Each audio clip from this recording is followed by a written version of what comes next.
my son's still going through that now, and he's been back for a long time.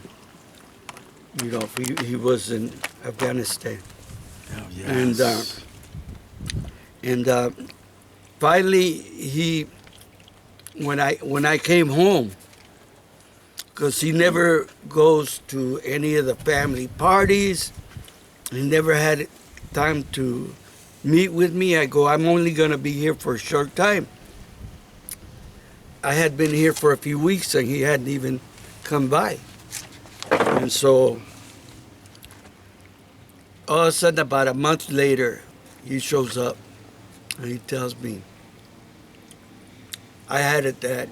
He says, you know, the one thing that they don't show you when you leave the military is how to come back and be a civilian, be back here again. They don't.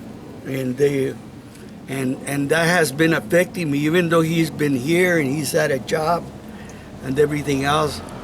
Has one friend that has been his friend forever.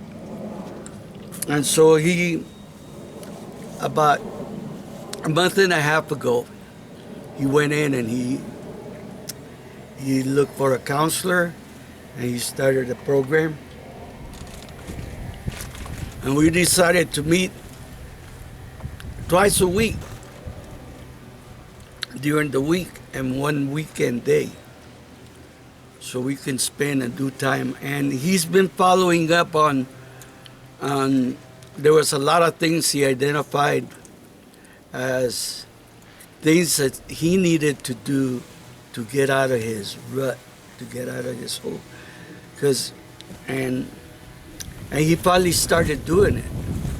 And one of the things he thought he needed to do was to spend time with me and for us to talk. And so we've been doing that now for like almost about 6 weeks now, and it's been good for me too. And he likes to go walking, and I hate walking, but but I have to do it. Me and him go walking. I don't know how Sal used to get me to go out walking all those all down I the thought you creek. liked walking. Well, I like spending time with you guys, and I walk because of it. But I really don't enjoy walking. But it's been good for him, and I think that's something that needs to be looked at now. Why they prepare our men to go fight and they train and everything else, but there's no walkout, no way to prepare you guys to come out and like you said, be human again. Mm-hmm. I'd like to piggyback what you said on that, because they do not prepare you to go back into civilian life forever, whatever. And the military should, at some point, if you've been in combat, they should be able to refer you before you get out of the Marine, out of the service, go through about 6 weeks of some kind of psychological training or some kind of analysis for you to get you ready for civilian life. They don't do that. Yeah, I know that if they really wanted to do it, it wouldn't be hard to get some specialists together to develop some kind of program. And then that wouldn't be coming out on the streets where all of these guys that went and risked their life for our country are living homeless, having mental health issues, having drug issues because the military didn't do its job in doing the... Well, a lot of that, though, depends on the branch and the individual, because in the Air Force, they did do that. Oh, You yeah? had what was called a 6-month option. So in my cases, I wanted to go pre-med. They let me work at what was called the Loveless Foundation in Albuquerque. So I was stationed at Monsanto Base, but the last 6 months, I worked at Loveless Foundation, and I earned credentials as an X-ray technologist, and then I decided I didn't want to go into medicine at all. Blood, it just wasn't my forte, but they let me do it.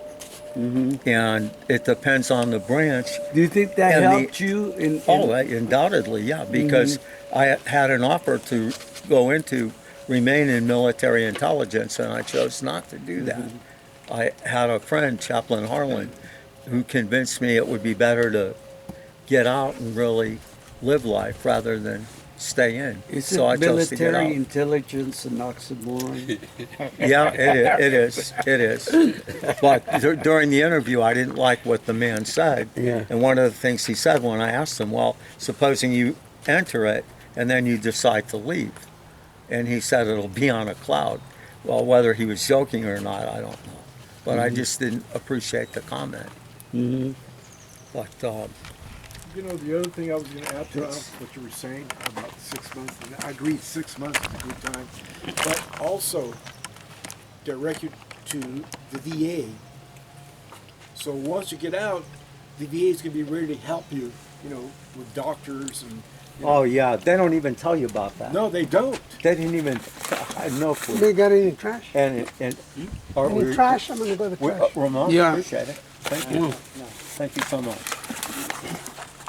Yeah, that's right. That's a damn good point. They never even No, they mention don't do that. They should. and they don't even give you what's called an exit orientation, and that was the Air Force. The Army sure as hell didn't do it, Marines but don't the Air do that. Force didn't do it either. Neither did the Marines. But one thing I gotta say, it was to my favor, little did I know about it, but after I got out of the Marine Corps, years later, I put it together. See, well, I came back from Vietnam October of '66. Okay. I got out in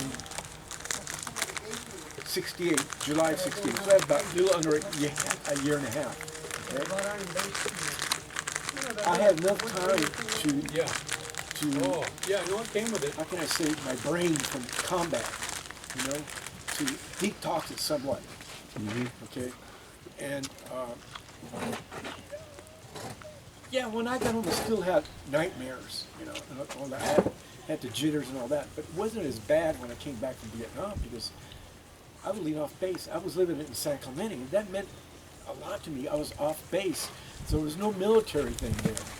And I was able to go to go do surfing, you know, whatever not. But you know one thing though that is different. I compare, like I started wearing my Army hats because with this illness that I've been experiencing, it's sort of like what they teach you in the Army infantry, queen of battle. You basically hunker down and